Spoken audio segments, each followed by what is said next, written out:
वृद्ध आश्रम से बोल रहा हूँ। आज आप आ रहे हो? जी। कितने सालों बाद हम एक साथ इकट्ठे होकर कहीं बाहर घूमने जा रहे हैं ना, बहुत अच्छा लग रहा है।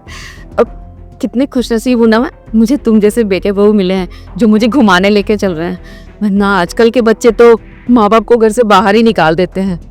आज बहुत अच्छा लगेगा।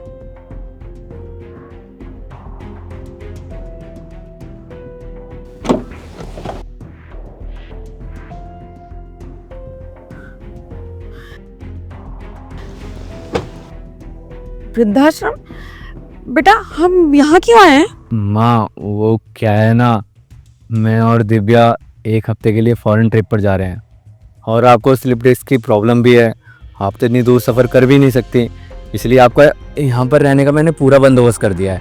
आप एक हफ्ते के लिए यहाँ रह सकती हो और जैसे ही हम वहाँ से वापस आएंगे तब आपको लेने आ जाएंगे। पर बेटा मैं घर में भी तो रह सकती हूँ ना, घर में भी किसी को रहना चाहिए। पर मम्मी जी आप अकेले घर पे कैसे रहोगे? हम फॉरेन ट्रिप पे जा रहे हैं और आप तो जानते हैं रिश्तेदार कितनी दूर रहते हैं। अब आपको कोई इमरजेंसी आ गई तो आपकी देखभाल कौन करेगा, और आपके पास कोई पहुंच भी नहीं पाएगा। इसीलिए मम्मी जी हमने ये बंदोबस्त किया है ताकि आप यहाँ पे आराम से रह सके। और आप फिक्र मत करिए, यहाँ पे आपको कोई परेशानी नहीं होगी। जिस चीज़ की ज़रूरत होगी वो आसानी से मिल जाएगा, और यहाँ पे लोग भी हैं जो आपका ख्याल रखेंगे। हाँ मम्मी, अगर आप यहाँ पर रहोगे ना, ये लोग आपका बहुत अच्छे से ध्यान रखेंगे और मुझे भी टेंशन नहीं होगी।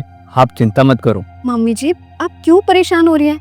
यहाँ अंदर आपके ही उम्र के लोग होंगे जिससे आपकी दोस्ती भी हो जाएगी और आपको हमारी याद भी नहीं आएगी।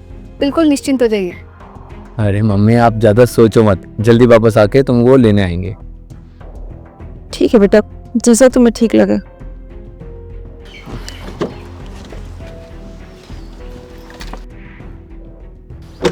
हे लो मम्मी।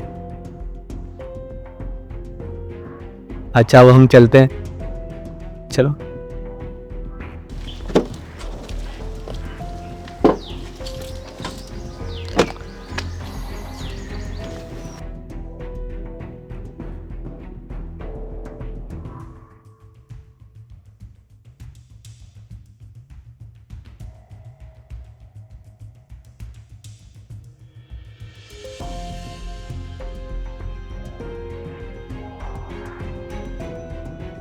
ये फोटो कितनी अच्छी आई है ना। अरुण, दिव्या, अरे दीदी आप यहाँ कैसे हो? आप? मैं अच्छी हूँ, तुम दोनों कैसे हो? मैं अच्छा हूँ। अरे दीदी आप ऐसे ही आ गई, कम से कम एक बार फोन तो कर देती, मैं कुछ बना लेती आपके लिए, कुछ तैयारियां कर लेती। बस ऐसे ही अचानक प्लान बन गया। मम्मी नहीं दिखाई दे रही, कहाँ है? वो मम्मी ना मामा के घर गई है। हाँ दीदी, मम्मी को ना मामा जी की बहुत याद आ रही थी और अकेले यहाँ पे बोर हो जाती है, इसीलिए उनके घर रहने के लिए गई है। कह रही थी कुछ दिन में आ जाऊंगी। हम दोनों तो ऑफिस चले जाते हैं, मम्मी घर पर अकेली रहती हैं, बोर होती रहती हैं, इसलिए मैंने मम्मी से बोला कि तुम मामा के घर पे होके आ जाओ, थोड़ा बहुत उनका घूमना फिरना भी हो जाएगा।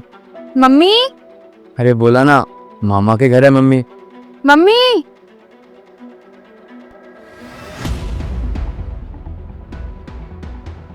आप? हेलो हेलो मम्मी, कैसी हो? हाँ बेटी, रो क्यों रही हो? क्या हुआ मम्मी, इतनी परेशान क्यों? बेटी तेरे भाई भाभी ना मुझसे 1 महीने पहले बोल कर गए थे कि तुम यहाँ रहो, हम आके तुम्हें 4-5 दिन में लेके जाएंगे। पर बेटा मुझे ना 1 महीना हो गया इस वृद्धाश्रम में रहते हुए, पर तेरे भाई भाभी की कोई खोज खबर नहीं है बेटा। मैं उनको फोन लगा रही हूँ, वो फोन भी नहीं उठा रहा है। बेटा मैं क्या करूँ? मम्मी आप रोना बंद करो, मैं आ रही हूँ आपको लेने। आप एक काम करो, आसपास कोई वर्कर होगा उससे मेरी बात कराओ। अच्छा ठीक है, मैं करवाती हूँ।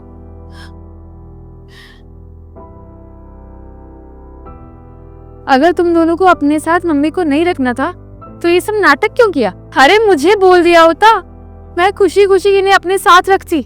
दिव्या, अगर तेरा भाई तेरी मम्मी को धोखे से ऐसे वृद्धाश्रम छोड़ के आए तो क्या तब भी तू हाथ पे हाथ धरी बैठी रहेगी? मुझे पता है तू ऐसे नहीं बैठेगी। जब तू अपने मम्मी पापा को ऐसे नहीं देख सकती तो मेरी माँ को वृद्धाश्रम क्यों छोड़ दिया? अरे ये तो पराई है, इसका तो फिर भी समझ में आता है। अरे तू तो अपना था ना, तेरी माँ थी, तूने ऐसा स्टेप लेने से पहले क्यों नहीं सोचा? तुझे बिल्कुल भी शर्म नहीं आई, दर्द नहीं हुआ? तो मैंने क्या गलत किया अपनी बीवी का साथ देकर? दिव्या नहीं रहना चाहती थी माँ के साथ, और मैं कोई कलेश नहीं चाहता था इस घर में, इसलिए मैंने माँ को वृद्धाश्रम भेज दिया।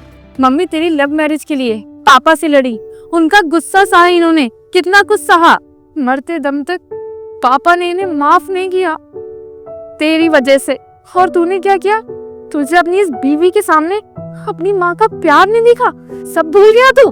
मैं समझती हूँ परिवार में सबकी सुननी पड़ती है, पर तूने तो मम्मी को ही अपने परिवार से अलग कर दिया। शादी से पहले तो माँ बाप ही उसका परिवार होते हैं, लेकिन शादी के बाद बीवी और उसके बच्चे उसका परिवार रह जाते हैं। ऐसा क्यों? माँ बाप को तो काउंट ही नहीं करते हैं परिवार में। और आज तूने ये बात सच साबित कर दी है। अरे तू है तेरे जैसे भाई और बेटे पे। दीदी ऐसा मत बोलो, मानता हूँ मेरे से गलती हो गई, मुझे माफ कर दो। आज के बाद कभी ऐसा नहीं होगा, अब से माँ हमारे साथ रहेगी।